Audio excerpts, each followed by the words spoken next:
자, 제가 지난주에 언뜻 재밌는 자료를 하나 발견을 했어요. 그래서 그것부터 먼저. 이게 초치 뉴스에 실렸던 자료인데, 여러분, 루시 해리스 기억나세요? 마틴 해리스의 와이프잖아요. 그 남편 막 의심하고 조세 스미스 사기죄로 막 고발서하고 막 이랬던 여성. 어, 근데 그 여성에 대한 얘기가 언뜻 보였어요. 여기 보시면은, 영어인데, 예, 한국어로 번역을 하겠습니다. 예. 자, 네 명의 여성이 몰몬경 번역 과정에 증인이 되었다. 요건 아마 루시 맥스미스일 거예요. 조세 스미스의 어머니. 음. 근데 여기 네 명의 여성이 누구냐? 음, 여기 보시면, 메리 휘트머. 메리 휘트머 기억나시죠? 어, 그 휘트머가의 어머니. 그래서 모르는 아이가 나타나서 금판을 직접 보여주었잖아요. 음. 루시 맥스미스, 조세 스미스 어머니고, 루시 해리스가 여기 나와요. 이게 에머 스미스 갖고 아니 이 중에서 금판을 직접 본 사람은 메리 위트머 뿐인 것 같고 루시 맥 스미스나 에머 스미스는 금판의 존재 자체는 분명히 인지하고 있었죠. 이게 천의 사이즈 있는 거 봤다든가 들어보기도 하고 근데 직접 실물을 보지 못하고 그리고 옆에서 번역하는 과정을 직접 봤고요. 근데 여기 루시 해리스가 왜 나오나 싶어갖고 기사를 쭉 보니까 네, 루시 해리스 이 글을 쓴 사람이 누군가 인터뷰를 했는데 이렇게 얘기합니다. 이 루시 해리스란 여성이 저는 그 사람이 조금 더 특이한 사람이라는 것을 압니다. 하지만 그녀의 이야기에는 우리가 알고 있거나 인식하는 것보다 더 많은 것이 담겨 있다고 생각합니다. 라고 말했어요. 회고록에서 그 루시 맥스미스, 조세 스미스 어머니가 이 루시 해리스를 소개하고 있는데 루시 해리스는 일반적으로 몰몬경에 대한 적대감으로 기억되지만 스미스의 역사는 이 복잡한 인물의 또 다른 측면을 드러낸다는 점을 인식하는 것이 중요하다. 조셉과 에머가 판을 얻은 직후 조셉은 어머니에게 부유한 지인인 마틴 해리스와 이야기를 나눌 수 있는지 물었습니다. 어머니는 동의했지만 먼저 해리스의 아내를 만나기로 결정했답니다. 마틴 해리스 만나기 전에 그 아내부터 먼저 만나겠다. 여자들끼리 친하니까, 그죠? 루시 스미스의 기록에 따르면 루시 해리스는 조셉의 번역 노력을 위해 자신의 개인 지갑에서 상당한 금액을 기부하겠다고 제안을 하면서 흥미를 느꼈고 판에 즉각적인 관심을 표명했습니다. 하지만 기부하기 전에 루시 해리스는 판을 보고 싶어 했어요. 근데 조셉은 거절했습니다. 주님이 허락을 받아야 되죠. 예. 자, 스미스의 집에 하룻밤 머물고 있던 루시 해리스는 조셉과 대화를 나눈 후 잠자리에 들었습니다. 라고 말을 하는데, 다음날 아침 루시 해리스는 그날 밤 스미스 가족과 함께 겪었던 매우 놀라운 경험을 나누었답니다. 꿈에서 그녀는 누군가가 꿈에 나타나서 이 작업을 방해하는 것에 대해서 질책을 했답니다. 그러자 천사가 그녀에게 판을 보여줬고 그 결과 강력한 증거가 나타났습니다. 잠에서 깨어난 루시에리스는 조셉에게 어머니가 돌아가시기 전에 어머니로부터 받은 돈인 28달러를 주겠다고 구집을 했답니다.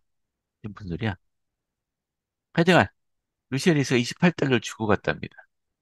루시에리스는 결국 그 사업에 반대하게 되었지만 루시 스미스는 계속해서 그들의 육체적 진실이요. 번역이 좀 이상합니다. 진실을 믿고 있다고 털어놓았습니다. 말이 좀 이상합니다. 아무튼 기계 번역이라. 아무튼 이 루시 앨리스라는 여성은 재밌어요. 이 여성도 물mon경을 봤어요. 꿈에서 봤지만 천사가 나타나고 이 사람이 예, 내 표적을 본다고 신앙을 갖는 건 아니에요. 그래서 오히려 조세 스미스의 어머니와 이 아내가 대단하다고 생각하는 게 판을 직접 보지도 못했고 가족이죠. 이런 일이 있어서 가족의 신뢰를 받기는 쉽지가 않아요. 우리 예수님도 예수님 형제들이 예수님 안 믿었잖아요. 예수님 돌아가실 때까지. 안 믿었어요. 예수님 돌아가시고 나서 부활하신 분 뵙고 막 그러면서 믿게 되었겠죠.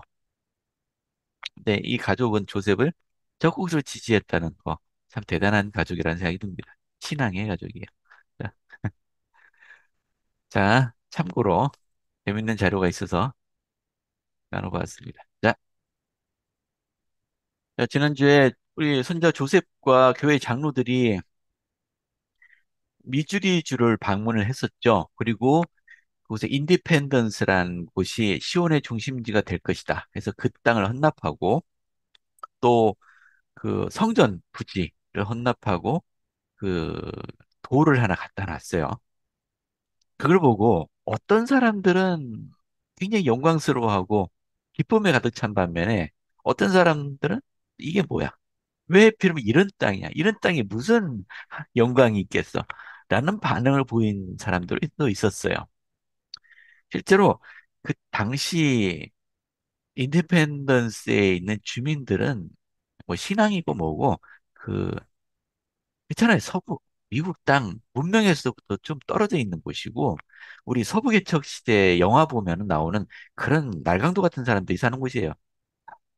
미국 정부로부터 네, 도망가야 되는 사람들 또는 거긴 땅이 그 사람이 안 사는 곳이니까 어, 동부에서 재산 다 잃고 이곳에 와서 새 출발하겠다는 사람들 뭐 이런 사람들이 와 있는 곳입니다. 신앙과는 거리가 먼 사람들이요. 성교사업도 잘 안 되는 곳이고 뭐 사람들도 그렇고 근데 자연환경은 좋았던 것 같은데 말이죠. 자, 이렇게 그 이러한 결정에 대해서 이제 당시 감독이었던 에드워드 파트리지나 올리브 카우드리도 탐탁치 않아 했던 것 같고요. 어, 그중에 가장 반대가 심했던 게 에즈라 부스라는 사람이라고 그래요. 에즈라 부스는 원래 목사 출신이었는데 그 자기 신도들 가운데 그 존스 가족이 있었는데 그 아내가 팔에 마비가 되어 있었어요. 수년 동안. 그 온갖 조치에도 뭐 효과가 없었어요.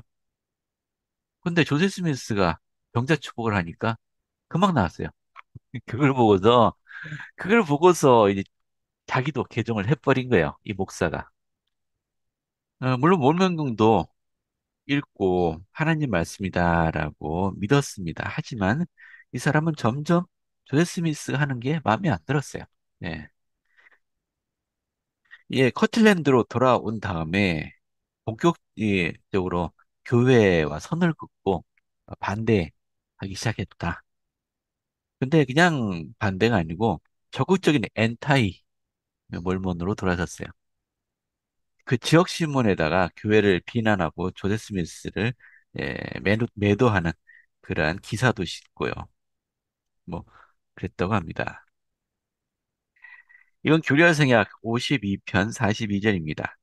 42절 43절에 주님이 주신 계시입니다. 그리고 이같이 곧 내가 말한 대로 만일 너희가 충실하면 너희는 미주의 땅에서 함께 모여 기뻐하게 되리니 그 땅은 너희 기업의 땅이나 지금은 너희 원수의 땅이니라. 그러나 보라, 때가 되면 나 주가 그 도시를 속히 세우고 충실한 자에게 기쁨과 즐거움으로 면류관을 씌워주리라. 이 주님이 직접 지시하신 것입니다. 이곳이 시온의 중심지다라고. 근데 잠깐 생각해 보세요. 음. 자, 오늘 이 공과의 이 주요 주제는 여러분 자신 또는 여러분 주변의 다른 사람이 조셉 스미스나 또는 하나님의 선지자의 가르침 또는 그분들에 대해서 의문을 품게 될 때 우리는 어떻게 진리를 곧 지킬 수 있느냐, 진리를 굳게 붙들 수 있느냐 하는 주제를 한번 생각해 보시면 좋겠어요. 이 보시면은 요건 교사 규제에 있는 말씀입니다. 자, 에즈라 부스, 오하이오로 돌아간 직후 공개적으로 교회와 선을 그었습니다. 그는 시온의 모습과 조셉 스미스의 행동이 기대에 차지 않아서 신앙이 흔들리다가 결국에는 신앙을 버리고 말았습니다. 그의 10월 초 오하이오주 라벤나에 근거를 둔 오하이오 스타지라는 신문에 에즈라 부스의 서한을 연재하기 시작했는데 그 서한은 조세 스미스와 교회를 극렬하게 비난하는 내용을 담고 있습니다. 또 에즈라 부스는 이 조세 스미스가 거짓 예언을 하고 있고 또 게다가 자기가 받은 계시를 사람들에게 숨기고 있다고 비난을 했답니다. 뭔가 공개하면 안 될 계시가 있는 것 같다. 근데 실제 있긴 있었어요. 여러분, 예, 부스가 전혀 예, 근거 없는 얘기는 아니고 조세 스미스는 이미 복수 결혼에 대한 계시를 받은 상태예요. 근데 아직은 공개할 때가 아니다라고 생각했고 조셉은 이 지시를 적극적으로 거부하던 때입니다. 결국은 한 몇 년 지난 후에 예, 주님의 강한 질책을 받고 주변 사람들에게만 얘기하기 시작합니다. 근데 뭐 그뿐만 아니고 여기 자, 이것은 성도들 책에 나오는 이야기죠. 부스의 이런 기사에 그 사람들이 우리 교회 성도들하고 그 교회 메시지를 경계하기 시작했는데요. 사실 성도들 중에는 주님의 말씀을 직접 읽어보고 싶어 하는 이들도 많았어요. 근데 괜찮아요. 조셉이 계시를 받은 것을 서기가 받아쓰긴 했었어요. 뭐 이걸 다른 사람들도 읽어보고 싶겠지만 그러려면 베꼈어야죠. 인쇄를 안 했으니까 요즘 저 복사기가 있는 것도 아니고. 그래서 교회원들은 그 조셉이 어떤 계시를 받았는지 잘 알지 못했어요. 그래서 그리고 장로들, 특히 선교사 부름을 받은 장로들이 계시를 활용하고 싶을 때는 그 내용을 손으로 옮겨 적어야만 했답니다. 그러니까 이런 상황에 조셉이 제안을 합니다. 계시를 책으로 출판하는 게 어떨까? 만약 그런 책이 있다면 선교사들이 주님의 말씀을 더욱 쉽게 전할 수 있을 거다. 지금 현대의 선지자를 통해 받은 계시다. 그리고 그 계시를 읽어보면 조셉이 하나님의 선지자라는 것을 분명히 알게 될 거다라는 생각이겠죠. 자, 이에 대해 평의회 회원들이 장시간 논의를 했고요. 근데 몇몇 반대하는 회원들도 있었어요. 왜냐하면 거기 보면 미주리 잭슨 군의 시온이 건설되는 얘기는 거기에 몰몬들이 몰려든다라는 얘기고, 예, 그건 그 주민들이 반발을 하게 될 테고 회원들이 위험해질 수 있다. 나중에 실제로 그런 일이 생기죠. 예, 미주리주에서 거친 반발에 부치게 됩니다. 그런데 주님께서 이 말씀 출판하기를 바라신다고 말씀하셨으니까요. 마침내 1만 건의 계시를 계명의 책으로 출판하는데 합의했답니다. 1만 건이요? 우리 교리학생이 138편까지 있는데 1만 건이 어디다 올까? 아니, 근데 지금 우리가 교리학생학의 책에 뭐 몇 편 이렇게 돼 있는 거는 사실은 한 번에 쫙 받은 계시들이 아니에요. 되게 여러 차례 나눠서 받은 계시들을 이렇게 모아놓은 것들이 많아요. 그래도 1만 건은 좀 많다. 자, 아무튼 계명의 책, 이게 계명의 책이라고 이름을 붙였습니다. 근데 지금은 이 교류와 성향학이라고 불리죠. 이 계명의 책은 출판하지 못했어요. 인쇄를 하다가 폭도들의 방해로 인쇄를 출판을 못했어요. 인쇄는 했는데. 하여튼 그런 역사가 있습니다. 그래서 이 평유회가 시드니에 리그돈, 올리버 카우드리, 윌리엄 맥킬레는 요 사람이요. 요 사람이 윌리엄 맥킬레넌인데 이 사람도 교사였어요. 당시 교사는 굉장히 학식 있는 부류에 속한다고 했죠. 함부로 교사 못했어요. 예, 이 윌리엄 맥킬레넌은 그 글 쓰는데 굉장한 재주가 있었나 봐요. 여기에 특히 자부심을 가지고 있을 정도였습니다. 그래서 이 세 사람에게 이 책의 서문을 써와라 라고 했고 세 사람이 열심히 서문을 썼습니다. 근데 평유회가 같이 읽어보니까 별로 만족스럽지 못했어요. 여기는 좀 어느 분이 읽어봐 주실래요?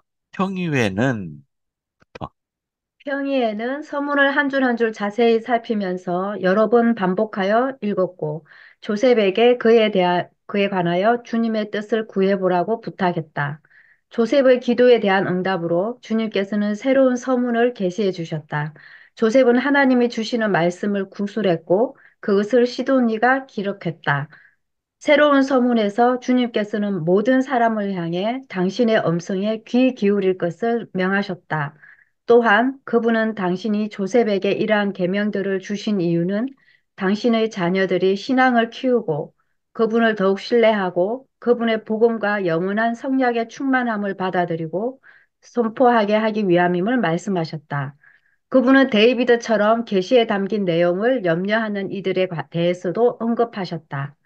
나 주가 말한 것은 내가 말한 것이요. 나는 나 자신을 변명하지 아니하나니 여러 하늘과 땅이 없어질지라도 나의 말은 없어지지 아니하고 다 이루어지리라. 내 자신의 음성으로 한 것이나 나의 종들의 음성으로 한 것이나 같으니라. 조셉이 이 서문을 다 구술하자 일부 평의의 회원들은 책에 실릴 계시들의 참됨을 기꺼이 정언하겠다고 자청했다.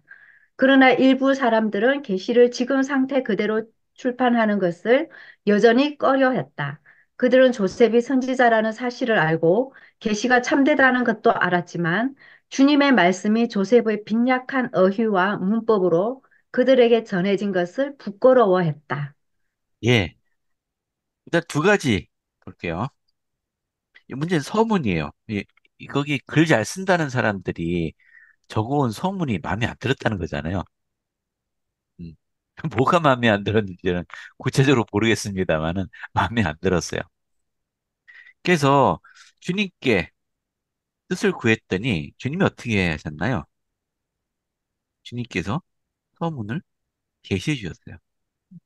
여러분, 지금 교류와 성약에 주님이 직접 주신 서문이 있는데 그게 어느 건지 혹시 아시겠나요? 유아성경 1편인가요? 예, 맞습니다. 자, 이 말씀하고 계시죠? 1편 6절에 보면은 자, 나의 계명의 책에 붙이는 나의 서문이니라. 음. 자, 이 전체 내용은 아주 교류와 성약 공부할 때 예, 공부하시고 주님이 직접 써주신 서문이에요. 이게 1831년 11월에 받은 계시예요. 교리와 성약이 대개 연대 순으로 계시를 받은 순으로 배열이 돼 있는 데 비해서 요거 하나만 갑자기 31년에 받은 거를 1편에 갖다 놓은 게 이게 서문이기 때문이에요. 주님이 직접 서문을 써주셨어요. 또 불만이 없죠? 근데 문제는 평의 회원들이 조, 조셉이 받은 계시를 이대로 출판하는 것이 뭐가 문제가 됐나요? 어휘와 문법이 잘 맞지 않는 것 때문에.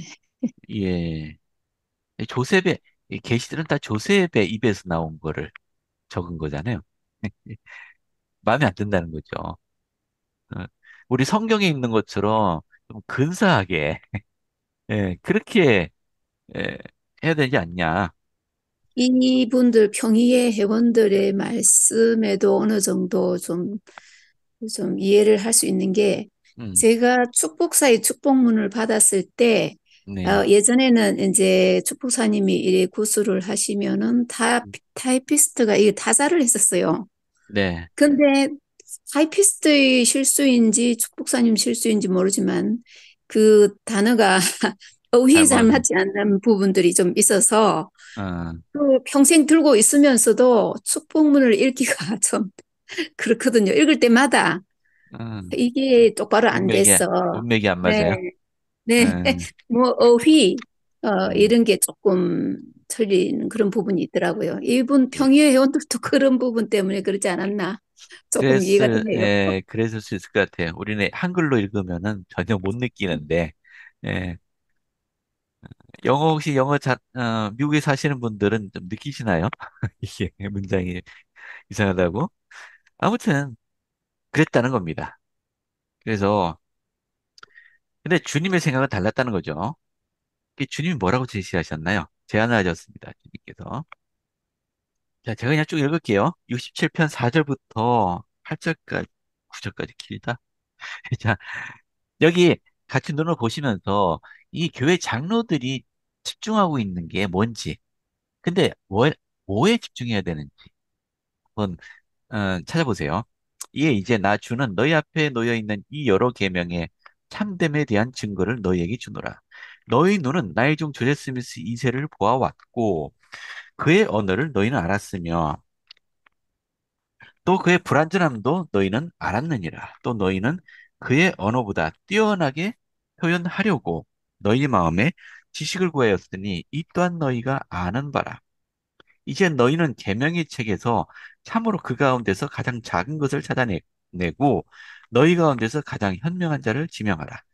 또는 만일 너희 가운데 누군가 그것과 같은 것을 지어낼 자가 있다면 그렇다면 그것들이 참된지를 알지 못한다 말하여도 너희는 의롭다함을 얻으리라. 그러나 너희가 그와 같은 것을 지어낼 수 없다면 너희가 그것들이 참되다 증거하지 아니할진대 너희는 정죄 아래 있느니라. 이는 그것들 가운데는 불의함이 없다는 것과 의로운 것은 위에서 곧 빛들의 아버지에게서 내려오는 줄 너희가 알미니라. 잠깐만요. 이거 5절 한번 보세요. 당시 장로들은 뭐에 초점을 맞추고 있었나요? 언어하고 문법 언, 이런 걸 본 것 같아요. 그죠? 언어 또는 표현 여기에 초점을 맞추고 있어요. 근데 뭐에 집중해야 되나요? 뭐를 봐야 되는데 조셉의 언어가 아니고 주님에서 주신 그 성신을 본인이 다들 느껴야 되지 않을까요? 그렇죠. 예. 하나님 말씀을 봐야죠. 근데 조셉의 언어의 부족함에 집중하고 있어요. 그래서 주님께서 뭐라고 제안하셨나요? 한번 그래? 한번 우리 테스트 해보자. 너희가 더 잘할 수 있는가? 조셉이 아니고 너희가 더 잘할 수 있는가 한번 테스트 해보자. 왜, 너희 가운데 한 사람 지명하라는 거죠? 네, 그리고 한번 지원해봐라. 조셉이 받은 것 중에 너희 중에 제일 똑똑한 사람 하나, 글 잘 쓰는 사람 하나 지명하고 음, 가장 작은 거 하나 정해서 그와 같은 거 한번 지원해봐라. 할 수 있다면 너희가 조셉의 이 계시들 어, 안 믿어도 내가 아무 말 안 하겠다. 그 얘기잖아요. 어, 우리 성도들 책에 보면은 그래서 어떻게 했나요? 여기 성도들 책에 보면 윌리엄이 계시를 써보겠다고 자원하고 나섰어요. 이 윌리엄 아까 사진 보여드린 그 사람이 있죠? 글 쓰는데 이제 자부심을 가진 사람이라고 했잖아요. 교회 회원들 가운데 제일 글 잘 쓰는 사람. 근데 계시를 작성을 해봤어요. 그리고 사람들에게 보여주었습니다. 근데 읽어보자. 즉시 주님에게서 온 것이 아니다. 라는 걸 곧바로 알아볼 수 있을 정도였답니다. 뭐가 우리한테 그게 없으니까 도대체 뭐가 문제인지 모르겠는데 딱 읽어봤을 때 조셉이 받은 그 어눌한 계시하고 맥클레린이 쓴 그 근사한 글하고 딱 비교해봤을 때 이건 아니다. 라는 걸 금방 알 수 있었다는 거예요. 윌리엄 이 사람도 인정했습니다. 조셉이 이제 하나님에게서 받은 글이구나. 라는 걸 인정했다는 겁니다. 결국은 조셉이 계시를 검토해야 하고 그 성령으로 발견된 오른한 실수를 교정해야 한다라고 교리했습니다. 그러니까 조셉이 받은 계시를 평의원들이 뜯어 고치는 게 아니고요. 조셉이 뜯어 고쳐야 된다라고 서기에 받아 적어놓은 거 있을 거 아니에요. 그런 교정해야 된다. 라고 결정했다는 겁니다. 아무튼 재미있죠. 요거 한번 보세요. 하나님은 당신의 선지자의 약점과 불완전함에도 불구하고 그를 통해 진리를 드러내십니다. 그죠? 그리고 조셉도 이렇게 얘기했어요. 저는 결코 제가 완전하다고 말한 적이 없지만 제가 가르친 계시에는 아무런 오류도 없습니다. 그래서 한 가지 분명히 우리가 좀 느꼈으면 좋겠어요. 그리고 이해했으면 좋겠습니다. 때때로는 여러분 불완전한 지도자들 보이세요? 우리 조세 스미스는 사실 옆에 사람들이 보기에는 굉장히 진짜 불완전함이 많았던 것 같아요. 왜 올리버 카우들이, 데이비드 휘트머, 또 마틴 해리스, 이 세 사람은 처음부터 같이 조셉과 있었던 사람들인데 이 사람들마저도 조셉을 등지고 떠나버렸는지. 그러니까 이 교회나 신권이나 몰몬경 이런 계시들 이런 것에 대해서는 이분들은 믿음이 흔들린 적이 없어요. 근데 문제는 조셉 스미스가 문제였어요. 이 사람과 같이 못하겠다. 라고 생각한 겁니다. 그래서 교회를 떠난 거예요. 안타깝죠.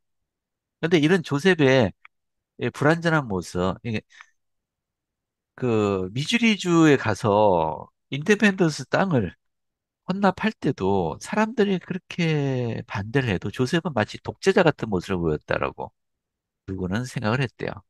폭군이다. 독재자다. 들으려 하지 않는다. 왜 조셉 스미스는 왜 그런 모습을 보였을까요? 조셉은 성격이 온화한 사람인데도 왜 이렇게 욕을 먹는 행동들을 했을까? 근데 이렇게 아무리 봐도 이 불합리하다라고 생각되는 이런 행동 또는 말을 하는 교회 지도자에 있어도 우리는 어떻게 그 진리를 수호할 수 있을까요? 그 지도자가, 교회 지도자가 완전한 것을 기대하는 것은 무리가 있는 거죠. 우리가 뭐 음, 모세라든가 뭐 또 유명한 그런 지도자들도 결점이 다 있었고 그 음, 백성들이 다 따르진 않았잖아요. 네, 맞아요. 그런 맥락으로 볼 때 그분들이 하나님으로부터 기름 부음을 받은 그 지도자라는 그런 맥락에서 우리가 그분들을 지지해야겠죠. 인간적인 약점이야 누구나 다 가지고 있고. 지지한다는 말이, 우리가 그, 그냥 무조건 따르는 그런 거보다는 우리가 도와준다라는 의미가 있다고 알고 있어요. 그래서 음, 지도자들에게 우리가 할 수 있는 도움을 드리는 것도 굉장히 좋은 방법이 아닐까 생각합니다. 우리 작년에 구약 공부할 때 엘리라는 선지자 기억나세요? 선지자? 당시 제사장이었죠. 근데 이 사람 진짜 불완전한 사람이었잖아요. 약점이 보이잖아요. 쉽게 사람들을 판단하고 비난하고 자식들 교육 제대로 못 시키고 하는 사람이었어요. 그럼에도 불구하고 그 사람을 통해서 한나는 축복받았잖아요. 한나가 축복받은 이유는 뭐였나요? 한나 세상에 보세요. 자신의 신앙이었죠. 예, 신앙이었어요. 신앙이었는데 한나는 이 지도자를 믿었나요? 그게 아니죠. 이 지도자를 통해서 주시는 하나님 말씀을 믿었어요. 그러니까 지도자, 이렇게 사람과 하나님, 그 뒤에 이제 하나님은 분리하는 겁니다. 우리가 교회 지도자들을 지지한다, 뭐 비난하지 않는다라고 말할 때는 그 사람을 지지하는 게 아니에요. 그의 직분을 지지하는 겁니다. 그가 받은 직분. 우리 한국 사람들은 사람을 많이 칭찬하죠. 사람에게 고개를 숙이죠. 그가 가진 직책을 존중해야 되는 건데. 제일 힘든 거는 조셉 자신이라고 생각을 해요. 자기에게 능력이 없어요. 근데도 불구하고 어떻게 이렇게 예, 과감하게 일들을 해나갈 수 있었을까요? 조셉은 오로지 주님의 명을 따른 것뿐이에요. 그걸 확신하기 때문에 했던 겁니다. 아무리 반대가 거세도요. 조셉은 그 일을 했던 겁니다. 조셉은 이제 폭행도 많이 당하죠.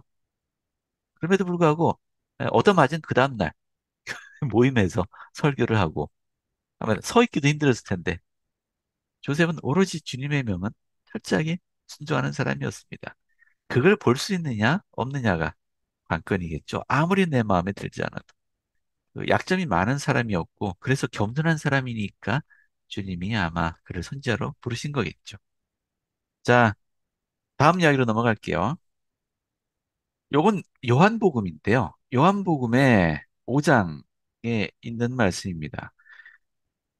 이제 선한 일을 행한 자는 생명의 부활로, 악한 일을 행한 자는 심판의 부활로 나오리라. 영감역 성경을 번역하다가 나온 이 구절이에요. 뭐 전에부터 읽어왔지만은 지금 특히나 영감을 구하면서 읽다 보니까 이 구절이 굉장히 뭔가 거슬려요. 그렇지 않나요? 갑자기 깜짝 놀랄 만한 일이 발견된 겁니다. 뭔가요? 당시 기독교인들은 되게 이렇게 믿고 있었죠. 사람이 죽으면은 심판받고 의로운 사람은 부활해서 천국 가고요. 악한 사람은 지옥 가요. 부활하지 않습니다. 이게 2000년간 믿어왔던 기독교인들의 믿음이었어요. 근데 요한복음에 이런 구절이 있다는 거는 놀라운 일이잖아요. 악한 일을 행한 자는 심판의 부활로. 문장 그대로 이해하면 부활이죠. 부활. 생명의 부활, 심판의 부활. 여기에 대해서 그 시드니하고 조셉 이 같은 구절을 보지만은 좀 해석이 다르겠죠. 아, 이건 이런 의미인 것 같다. 조셉은 아, 이건 십제 부활을 의미하는 것 같다. 시드니는 전통적인 기독교인 방식으로 해석을 하려고 하겠죠. 그래서 주님께 여쭈었습니다. 이것에서 아마 뭐 한 번 기도한 건 아니고 여러 차례 구했겠죠. 그 아까 그 팔 고침받았다는 여성 얘기했잖아요. 네, 그 부부가 자녀들 자녀들 다 이제 출가하고 두 부부만 살고 있는데 집은 2층 집으로 꽤 컸던 모양이에요. 네, 그 집에 한동안 조셉이 머물었는데 여기 그 2층에 있는 방이랍니다. 지금 복원해서 이렇게 예, 보존하고 있는데 여기에 교회 장로들하고 평유회도 갖고 했었던 모양입니다. 이곳에서 모임을 갖는 중에 갑자기 조셉과 시드니에게 시연이 펼쳐졌어요. 요거는 그때 목격했던 필로 니블이라는 사람의 증언이에요.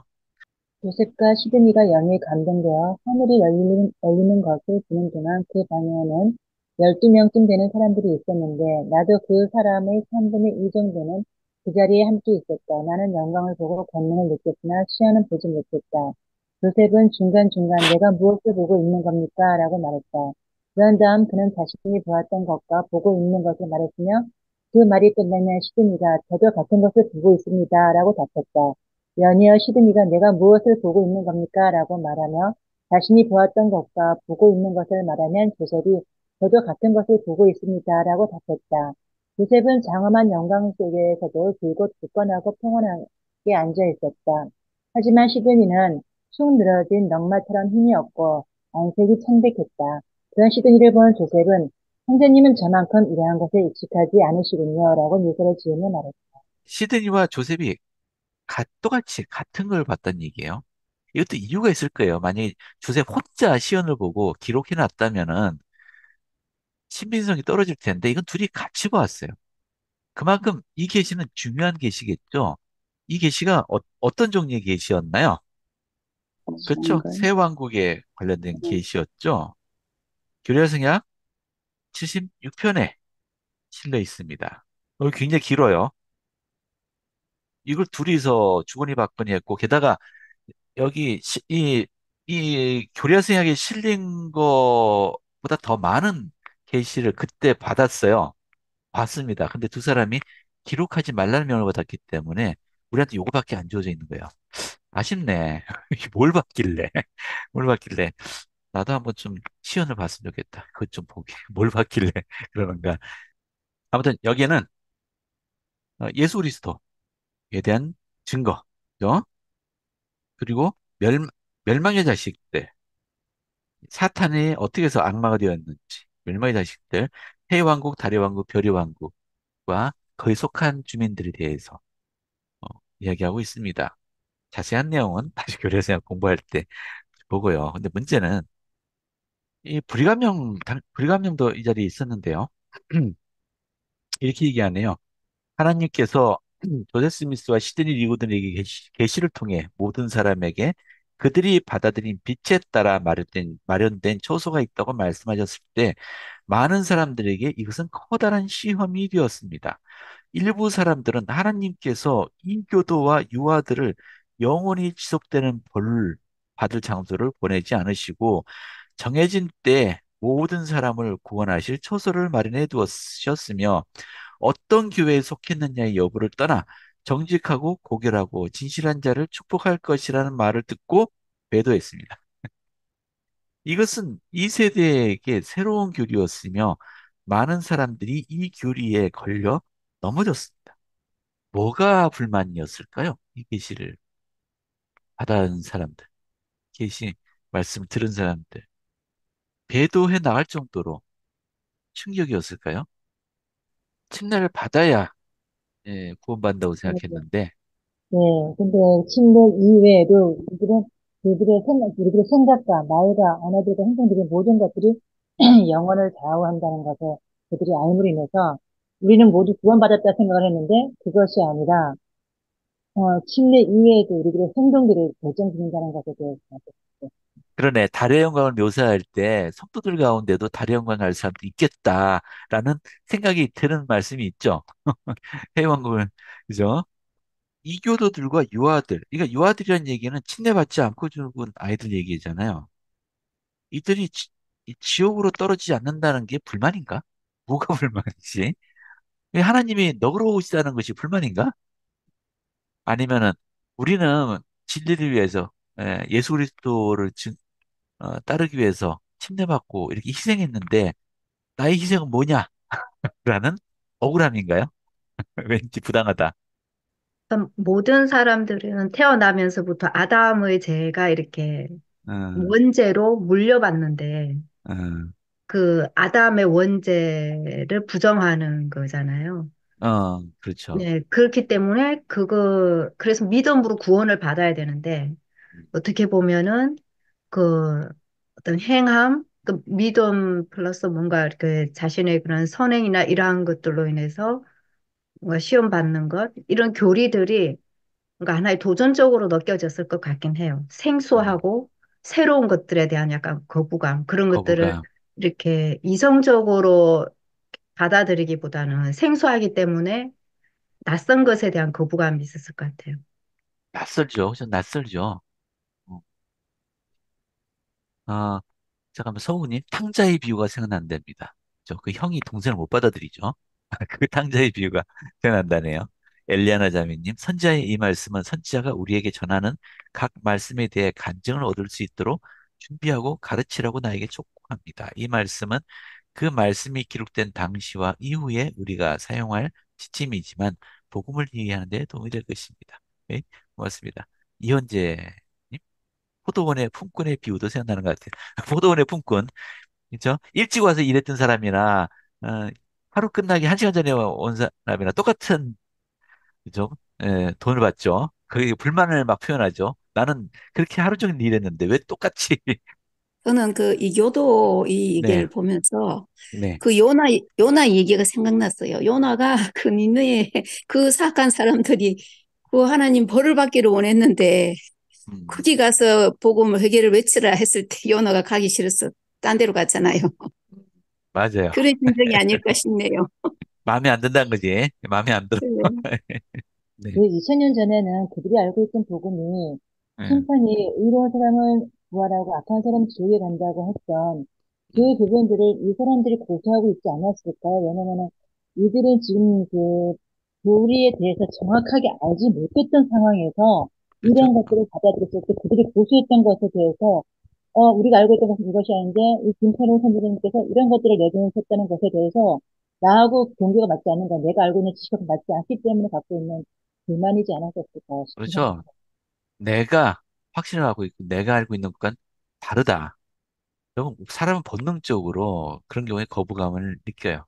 오랫동안 자기 믿음에 확신을 갖고 있었던 사람들. 그리고 그에 따라 어, 왔던 사람들에게는 이건 충격이었을 거예요. 내 삶의 방식이 달라져 있을 겁니다. 근데 중요한 거는 내가 알고 있는 내가 믿는 바와 다를 때, 다른 것이 주어졌을 때 내가 어떻게 받아들이는 거냐. 지금, 네, 네, 지금 여기 계신 우리도 네. 이런 비슷한 종류의 시련을 겪을 수도 있다는 걸 이님에 두면 음, 좋겠어요. 음, 완전히 내가 지금까지 알고 있던 것을 완전히 무너뜨려 버리는 그런 것이 올지 어떻게 합니까? 그때 우리는 음, 아 이건 아니야. 내가 알고 있던 후기성도 교회가 아니야. 막 이렇게 얘기하겠습니까? 브리가명도 마찬가지예요. 브리가명 자신도 내게도 그렇게 옛날부터 계속 이어 이어져 온 믿음이 있었는데 이 시연을 처음 들었을 때 그것은 내가 전에 배운 것과 완전히 정반대였다. 그리고 내가 든 생각은 잠깐 나는 그걸 거부하진 않았지만 그래도 선지자가 좀 받은 계시니까 거부하진 않았지만 이해도 못하고 있다. 즉 받아들이지 못하고 있다는 것을 깨달았다는 거예요. 아니면 아니고 모르면 옳아야 돼요. 근데 거부도 안 하고 받아들이지 않고 있다는 건 어중간한 중간적인 태도인 거죠. 그래서 우리가 하면 어떻게 했나요? 나는 그것을 스스로 알고 온전히 이해할 수 있을 때까지 생각하고 기도하고 읽고 또 생각해야 했다. 그래서 내가 판단하기에, 자, 이건, 음, 이런 노력을 했어요. 그리고 나중에 결과가 어떻게 됐냐? 내가 판단하기에 이보다 더 영광스러운 계시가 주어진 적은 없었다고 나는 진심으로 말할 수 있다라고 완전히 받아들이게 되었다는 거죠. 불이감령에게서 어떤 모범을 보일 수 있나요? 근데 불이감령 본인도 이 가르친 적이 있어요. 선지자라고 불리는 내가, 나중에 교회 회장이 됐을 때요. 내가 하는 말이라도 여러분 그냥 맹목적으로 받아들이지 마세요라고 하셨어요. 그건 옳은 게 아니다. 선지자가 하신 말씀이라고 맹목적으로 받아들이는 건 안 된다. 그럼 어떻게 하라고요? 하나님, 기도하고 생각하고, 생각하고 이해할 어, 수 있어. 기도하고, 하늘로부터 직접 자기 자신에게 그런 확신감을 받으려고 노력을 맞아요. 해야 돼. 맞아요. 예. 선지자와 나와의 관계가 아니에요. 나와 주님과의 관계예요. 주님을 직접 바라봐야 됩니다. 주님께 응답받아야 돼요. 이 주님의 증거를 얻어야 됩니다. 그러고 나서야 따르는 게 진짜 순종입니다. 우리가 그게 순종이에요. 불가명은 직접 그런 모범을 보여주었죠. 자기도 경험했기 때문에 그래서 회원들에게 얘기하는 거예요. 여러분 제가 한 말이라고 무조건 따르지 마세요. 주님께 직접 확인한 다음에 따르십시오. 라고 얘기하셨어요. 그래서 오늘의 교훈 밑에 녹색으로, 보라색으로 휘져 있습니다. 주님께서는 당신의 선지자를 통해 밝히신 말씀을 우리가 더 깊이 이해하려 힘쓰며 고부하지 않을 때, 마침내는 그것의 참됨을 우리에게 확인해 주실 것이다. 이 마침내라고 했어요. 마침내라는 얘기는 시간이 걸린다는 얘기죠. 금방 안 주세요. 꽤 노력하셔야 됩니다. 이 증거를 얻으려면은. 하지만 마침내 주실 것이다. 자, 우리 아이언 교장님 말씀이네요. 때때로 우리는 신중하게 기도하거나 명상해도 제대로 이해할 수 없거나 우리에게 적용되지 않는 것 같은 권고를 받을 경우가 있습니다. 그 권고를 거부하지 말고 자주 숙고하십시오. 만약 여러분이 신뢰하는 누군가가 여러분에게 모래로밖에 보이지 않는 것을 건네주며 그 안에 황금이 들어있다고 말한다면 여러분은 아마도 현명하게 그것을 손에 한동안은 그대로 들고 있다가 부드럽게 흔들어 볼 것입니다. 제가 선지자의 권고를 가지고 그렇게 했을 때마다 얼마간 시간이 흐른 후에는 금 조각이 나타나기 시작했으며 저는 그에 감사해 왔습니다. 감사했습니다. 좋습니다. 자, 이제 좀 넘어갈게요. 자, 미주리주에서 윌리엄 펠프스. 이 사람 원래 인쇄업자였어요. 이 사람이 계명의 책 출판 작업을 맡아서 했습니다. 그리고 그 우리 교회 최초의 신문, 뭐 월간지니까 잡지라고 해도 될 것 같은데요. 어, 최초의 신문, 이브닝 앤더 모닝 스타라는 신문을 편찬합니다. 이제 앞으로 여기에 조셉이 받은 계시나 교회 정책이나 지금 성도의 벗은 옛날 비영이나 비슷한 거예요. 예. 세상적인 기사들도 실었던 모양이에요. 1832년 3월, 약간 추운 날이네요. 하순 어느 날, 사방이 어둑해지자 존슨의 집과 800m 거리에 있는 한 벽돌 공장으로 여러 명의 남자들이 모여들었습니다. 그들은 가마에 불을 붙여서 소나무 탈을 끓였고 얼굴을 검게 칠한 후 깊은 밤에 어둠 속으로 사라졌다라고 하면서 성도들 책에 설명하고 있네요. 밤에 잠을 청하고 있던 집에 창문을 두드리더니 이 폭도들이 예, 괴한이 들이닥쳤습니다. 조셉을 끌고 나갔어요. 강제로 끌고 나갔어요. 그래서 정신이 들었을 때는 초원 한복판이었고 보니까 시드니 리구더는 정신을 잃고 이미 쓰러져 있었어요. 한번 이미 당한 겁니다. 그죠? 조셉도 옷을 막 찢어 벗기고 막 때리고 칼로 아마 근육들을 끊으려 했던 모양이에요. 이제 무수하게 폭행을 가하고 칼을 입에 부으려고 했어요. 앞으로 헛된 말 못하게 하겠다라는 거겠죠. 이때 조셉이 이가 부딪혀갖고 조셉이 이가 부러졌어요. 이날 이후로 조셉이 설교할 때마다 이 휘바람 소리가 났다 그래요. 이가 하나 부러진 바람에. 그래서 몸에다가 막 타르를 부었고요. 그리고 몸에 깃털을 뿌렸다는 거죠. 이 타르가 온도가 좀 높아야 이게 돼요. 타르가 낮은 온도에서는 굳어버리거든요. 높, 온도가 좀 높아야 되고, 그걸 몸에 부으니까 몸이 뜨거운 물에 튀는 건 괜찮아. 그건 예, 털어내면 되니까. 근데 죽 한번 튀어본 적 있으세요? 죽 끓이다가 그거 예, 몸에 딱 하면은 엄청 뜨겁고 오래 가요. 예, 이 타르가 그런 겁니다. 게다가 깃털을 뿌렸다니 이게 게다가 산성이고요. 산성이니까 또 피부가 상하죠. 그래서 깃털을 뿌렸다는 얘기는 이게 미국 사람들이 이제 겁쟁이라는 말을 할 때 보통 치킨이라고 부르죠. 치킨이 겁쟁이라는 뜻이에요. 예, 깃털을 뿌려서 예, 치킨을 만들어 놓은 거죠. 예, 그런 모욕적인 의미가 있어요. 그러니까 육체적으로, 정신적으로 다 고문하는 겁니다. 이 방법이. 몸에 탈을 뿌리고 깃털 뿌리는 게 조셉이 겨우겨우 시드니 끌고 자기도 힘든데 집에 들어왔을 때 그 모습을 본 엠머가 예, 기절했대죠. 또 끔찍해하고. 그뿐만 아니죠. 아이가 하나 죽죠. 원래 조셉과 엠머가 아이를 출산했었는데 쌍둥이 아이를 출산했는데 아이 둘 다 죽죠. 그만큼 엠머가 몸이 안 좋았어요. 근데 출산을 했으니까 죽었고 그때 그 회원 가운데 홀로 된 형제가 쌍둥이 아기를 데리고 있었고 그래서 그 아기들을 입양을 했는데 이 아직은 추위가 가시지 않은 이날 폭도들이 들이닥치면서 이 찬 공기에 아마 아기들이 예, 노출돼서 아마 폐렴이 걸린 모양이야 둘 다. 한 아이는 그래도 겨우 회복됐는데 한 아이는 죽었다 그래요 며칠 후에. 친구들이 밤새 타르를 긁어내줬답니다. 이 타르는 기름이기 때문에 물로 안 씻어져요. 몸에서 타르를 어떻게 긁어내겠어요? 그거 그래서 아마 이웃집에서 그 돼지 기름 굳힌 거, 그 라드라고 하죠. 요리할 때 쓰는 거 그거 가져다가 막 문질러서 조금씩 녹여내면서 긁어냈던 모양이야. 내 몸을 닦고 지켜 그옷 입을 수 있는 상태가 됐을 때는 아침이 되었답니다. 그래도 평소처럼 이날 일요일이었어요. 예배를 드리는 시간에 모임을 갖기에 모였는데 폭도들도 있었답니다. 그 가운데. 살같이 상처를 덮이고 손상된 몸으로 나는 평소처럼 회중에게 설교를 하고 같은 날 오후 세 명에게 은혜를 주었다.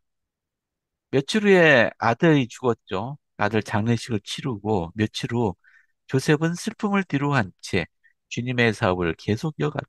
주님의 명령에 따라 그는 4월 1일에 뉴얼 휘트니 시드니와 함께 미주리로 떠났다.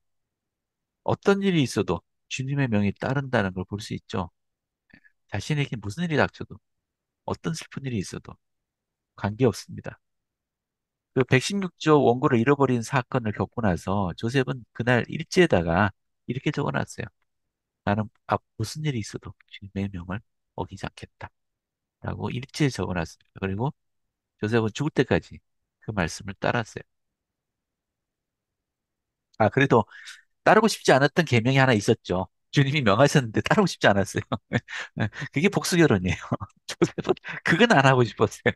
애만한테도 미안하고. 나중에 천사가 와서 칼 빼들고 위협을 했죠. 너 그러면 당장 이 집권 고도가겠다. 할 수 없이 따랐죠.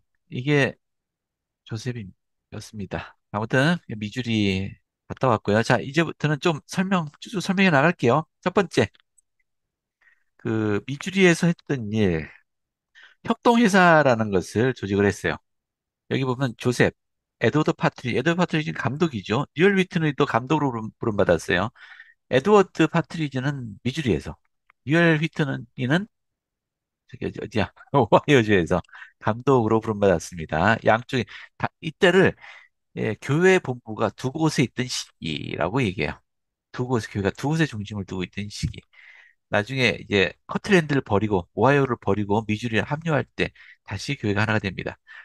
아무튼 이때 교회의 사업 문제를 관리하도록 교회에도 자금이 있어야 되잖아요. 그리고 회원들이 그 협동해서 회원들의 삶도 보살펴야 되고 그래서 협동회사라는 걸 조직을 합니다. 이게 유나이티드 펌이라고 해요. 유나이티드 오더 협동교단하고는 달라요. 예. 이거는 말 그대로 그 회사와 비슷한 거예요. 근데 뭐 운영 방식은 회원들이 그 기부한 것을 가지고 같이 운영을 하고 같이 지분을 나누고 뭐 지금으로 하면은 데저렛 데저렛 인더스트리라고 하죠. 미국에 맞나요? 교회 회원들이 이렇게 헌금한 거 또는 헌납한 거 기부한 물품들을 수리해 갖고 이렇게 판매하는 그 회사 있잖아요. 교회 회원들이 운영하는 거. 그런 비슷한 거라고 이해하시면 될 것 같습니다. 근데 하여튼 교회에서 조직한 회사예요. 인쇄소도 운영하고요. 뭐 여러 가지 또 가게도 운영하고 나중에 은행도 만들고 했다가 망하고 했던 그런 비슷한 겁니다. 2학기 때 가면은 이런 비슷한 사업을 교회가 얼마나 크게 운영했는지 이제 나중에 알게 돼요. 이 윌리엄 맥글렌이 좀 문제를 일으키죠. 이 선교사 하라고 했는데 선교사 성공적이지 못했던 모양이에요. 그러자 선교 임지를 이탈하고 자기 마음 뜻맞는 사람들 모아갖고 100여 명 이끌고 미주리로 갔어요. 잭슨군으로. 왜냐하면 교회에서는 주님은 분명히 미주리로 이주하려고 하는 회원들은 교회 지도자로부터 추천서를 받아서 당시 감독의 추천서를 받아서 이주해야 된다라고 하셨어요. 왜냐하면 한꺼번에 미주리로 몰려들게 되면 미주리는 아직 사회 체계가 제대로 잡히지 않은 곳이에요. 이게 수용하기 어렵습니다. 미주리에 있는 교회도 그들 받아들이기 어렵고 물자가 부족해질 수 있습니다. 그래서 주님께서 천천히 절차에 따라서 순리대로 하라고 했는데 말을 안 들었어요. 이 윌리엄 맥레는. 그래서 100여 명이 한꺼번에 몰려갔습니다. 이러자 미주리 주민들이 불안해하기 시작했어요. 예, 윌리엄뿐만 아니고 다른 회원들도 빨리 시온에 가서 살고 싶다는 열망으로 이 교회의 권고를 무시하고 그냥 미주리로 달려가는 사람들이 많았던 모양이에요. 특히나 계시가 알려졌죠. 하나님께서 인디펜던스를 약속의 땅의 중심지로 정하셨다라는 이런 이야기를 들은 이 미주리 주민들은 더욱 불안해졌죠. 500명 가까이가 됐답니다. 그러자 본격적으로 미주리 주민들이 뭐라고 할까요? 하여튼 반대하기 시작해요. 여기 한 여성이 이렇게 말했답니다. 저는 저들이 반드시 벌을 받아야 한다고 생각해요. 뭔가 잘못한 건 없거든요. 교회원들이 미주리에 잘못한 건 없어요. 근데 왜 저들이 벌을 받아야 한다라고 생각해요라고 할 정도로 미주리 주민들이 이런 생각을 하게 됐을까요? 그만큼 지금 미주리 주민들이 피해를 보고 있는 상황이에요. 그렇지 않았다면 이들이 폭도가 되지 않았겠죠. 근데 그만큼 회원들의 이런 무분별한 행동이 미주리 안에서 이 시온에 해를 끼치게 되었다. 그거는 이해하시면 좋겠습니다.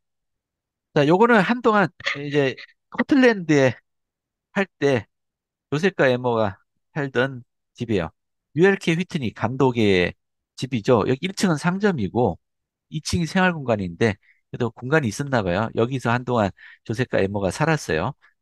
따로 집을 지을 때까지. 그리고 이 2층에 또 이렇게 어느 정도 공간이 있었던 모양이에요. 여기에 뭐 의자도 있고 여기 벽난로도 있네요. 이 겨울에 그 농사 일이 없는 기간 동안에 주님의 지시에 따라서 선지자 학교라는 것을 엽니다. 이 선지자 학교에서는 교회 지도자들을 가르치는데 훈련하는데 조셉과 몇몇 그 지식이 많은 사람들이 이곳에서 세상의 학문 같은 것도 가르치고요. 그리고 조셉은 교회 교리 같은 것들을 가르쳤다고 해요. 자, 이 시점에 이 사우스캐롤라이나주가 미 정부하고 관세 문제로 분쟁이 일어났고요. 그래서 미국에 독립하겠다고 위협했다는 기사가 실렸습니다. 일부에서는 전쟁을 촉구하는 사람들까지 나타나고 있었답니다. 이게 1832년이죠. 주님께서 계시를 주세요. 이때 주님이 이런 재난에 대해서 어, 아무래도 전쟁 분위기가 점점 무르익고 있었던 모양이에요. 이제 한 30년쯤 지난 다음에 실제로 전쟁이 일어나죠. 미국의 남북전쟁이라고 우리는 부르고, 미국에서는 그 시빌 워라고 하죠. 예. 그 전쟁이 일어납니다. 그래서 주님께서 사우스캐롤라이나로부터 시작해서 반란의 일이 일어날 테고 노예들이 주인을 대적해야 일어나는 전쟁이 있을 것이다. 그리고 남부의 주들은 다른 국가의 도움을 요청할 것이다. 영국하고 도움을 요청하죠. 그러다가 북측이 이기죠. 뭐 이건 그때가 또 얘기하고 그다음에 전쟁과 자연재해 이런 것들에 대한 계시가 주어집니다. 뭐 미리 말씀드리지만은 우리 교회가 서부로 쫓겨나잖아요. 남부에 있던 교회가 서부로 쫓겨났을 때 많은 회원들이 그때도 아마 떨어져 나갔을 거예요. 왜 하나님의 참된 교회가 왜 이렇게 되느냐 하면서 그 시련을 견디지 못한 사람들이 많았겠죠. 근데 결국에는 그게 축복이었다는 걸 알게 돼요, 교회원들이. 왜냐하면은 서부로 이주하고 나서 20년 정도 흐른 후에 미국이 전쟁에 휘말려요. 엄청나게 많은 사람들이 있습니다. 미국 전체 역사를 통틀어서 가장 많은 사람이 죽은 전쟁이 미국 남북 전쟁이에요. 1, 2차 세계대전도 그렇게 많이 안 죽었어요. 특히나 어디서 많이 죽었을까요? 미주리죠. 그래서 엄청난 사망자가 옵니다. 왜냐 거기가 남북 전쟁 최대 격전지였어요. 그러니까 나부에 남아 있었으면은 그 전쟁에 휘말렸고 많은 회원들이 징병됐을 테고요. 남쪽이든 북쪽이든 어디든 가담해서 징병됐을 테고 아마 남쪽에 징병됐겠죠. 남아 있었으면은. 그러면 교회원들이 원치 않는 쪽에서 싸워야 했을 겁니다. 근데 서쪽에가 있었잖아요. 거긴 미국 땅이 아니었거든요. 그래서 회원들은 오히려 보호받았습니다. 그 와중에. 아무튼 그 나중에 2학기 때 또 나올 거예요. 자, 또 이 겨울에 여기서 이제 선지 학교를 열고 있는데 다들 이제 깔끔하게 차려입고 여기에 모여서 일주일에 한두 번 정도 이제 모여서 아마 공부를 했던 모양이에요. 근데 당시 사람들이 좀 담배를 폈죠. 불가명도 담배를 폈던 모양이에요. 조셉은 담배 안 폈는데 되게 지저분해요. 근데 이 피는 담배도 그런데 아마 당신 씹는 담배도 했던 모양이에요. 이 씹는 담배 저는 본 적은 없는데 이 당시 유행했다 그래요. 입안에 이게 담배 잎을 잔뜩 구겨놓고 이제 씹는데 그러면 이걸 삼키는 게 아니고 뱉는데요. 2시간 정도 그러고 나면 여기 어떻게 되겠습니까? 이 자리가. 그거를 이 조셉의 아내 그리고 이 집주인 여주인 둘이서 청소를 해야 되는데 이게 교회 지도자들이 지나간 자리가 맞냐라고 불평이 계속했던 모양이에요. 조셉도 보니까 그렇거든요. 조셉은 일단은 익숙하니까 아무렇지도 않아 있는데 아무튼 이 성지자 학교 하고 나면은 여기에 그 앞이 잘 안 보일 정도로 여기가 뿌옇게 그런 곳이 되어 있었고 바닥은 그렇게 더럽고 게다가 담배 얼룩은 잘 지워지지도 않고 그걸 손걸레로 막 이렇게 닦아서 지워야 되는 그 노고가 대단했겠죠. 그래서 주님께 간구했고 받은 계시가 여러분 몇 편이죠? 기억나세요? 교려생활 89편이죠. 예, 89편. 89편입니다. 지혜의 말씀이라고 예, 하는 지혜의 말씀. 주님이 분명 말씀하셨어요. 인사로 보내는 것, 계명이나 강제로 함이 아니요. 계시와 지혜의 말씀으로써 마지막 날에 모든 성도의 현재적 구원에 있어 하나님의 질서와 뜻을 보이는 것이라. 이건 우리 현세의 구원과 관련이 있습니다. 지상에서의 구원. 근데 계명이나 강제가 아니라고 분명히 말씀하셨는데 왜 지금은 계명으로 지키고 있느냐? 주님의 말씀을 어기는 거냐? 사실 그렇잖아요. 여러분 생각해 보세요. 이 지혜 말씀만 없으면은 우리 교회가 지금 우리 한국에 교회 회원 숫자가 얼마나 많아질까요? 딱 술 한 잔만 딱 할 수 있으면은 사교 범위도 넓어지고 술 한 잔 딱 하면서 야 우리 교회 와 좋잖아요. 술 못하니까 사업할 때 접대하는 자리에도 뻘쭘하고 이게 애로가 많단 말이죠. 근데 우리 조셉 스미스도 그랬어요. 이 중독성 물질들 포기하기 힘들 거다라고 해서 조셉은 이걸 완벽히 따라야 된다고 가르치진 않았어요. 권고의 말씀으로 가르쳤어요. 그리고 에머와 조셉은 종종 둘이서 같이 마주 앉아서 커피와 차를 마시면서 오붓한 저녁을 계속 보냈었습니다. 예. 그럼에도 불구하고 이 선지 학교에서 이 계시를 낭독하자 그 가운데 있는 형제들이 담뱃대와 씹는 담배를 그대로 불 속에 던져버렸답니다. 앞으로는 절대로 하지 않겠다. 우리 선지 학교에서 가르쳤던 것 중에 그 신앙에 관련된 부분, 그 부분 우리 전에 특강 수업을 했었죠. 뭐 그다음에 또 다룰 거 있나? 도시계획에 관한 건데요. 75만 6천 평 규모의 도시계획, 즉 저기 시온, 네, 도시계획을 수립했답니다. 이건 재밌어요. 이들 도시들은 긴 직선 도로들을 바둑판 모양으로 내고 길에서 깊숙이 들어간 부지에는 벽돌 및 석조각을 세웁니다. 길 가에다 짓는 게 아니고 길에서부터 깊숙이 들어간 곳에 가옥을 짓고요. 집 앞에는 나무를 심어서 숲을 만들고 뒤쪽에는 뜰을 가꿀 공간을 두도록 했어요. 전체 토지는 600평 단위로 분배를 해갖고 나눈 한 집당 600평이씩이에요. 600평. 그러면 집 하나 짓고 텃밭 만들고 앞에는 나무 심고 할 수 있는 거죠. 농부들이 삶은 도시에 살고 일은 교외에 있는 밭에서 이루고 분명히 농촌 지역인데 도시와 시골 생활을 동시에 하는 겁니다. 도시 중심에는 성전도 짓고 예배, 교육, 행정 및 빈민구제의 목적을 하는 건물들. 그렇죠? 그리고 각 공공건물에는 주님께 거룩함이라는 문구를 세우기로 했습니다. 도시 수용 인구는 15,000명 정도. 조셉이 이렇게 얘기했습니다. 다른 지역도 이 같은 방식으로 세워서 이 마지막 날에 온 세상을 가득 채울 수 있도록 하십시오. 실제로 우리 교회 회원들이 지은 도시들은 다 이렇게 돼 있어요. 바둑판 모양으로 길을 내고 예, 가운데는 공공시설들, 성전이 그래서 가운데 있죠. 학교, 병원 이런 것들도 중심에 있고 외곽 이 도시 바깥쪽에는 농토들이 존재하고요. 그래서 큰 도시를 세우기보다는 이 소규모 도시로 그래서 도시 생활 문명과 시골 농사를 동시에 병행할 수 있도록. 자, 네, 여기까지. 우리 시간 다 됐네. 오늘 저희는 부족함을 보이는 지도자, 결점을 갖고 있는 지도자의 말씀을 어떻게 순종할 수 있느냐, 순종의 의미가 뭐냐에 대해서 한번 살펴보았습니다. 자, 예수 그리스도의 정의입니다. 아멘.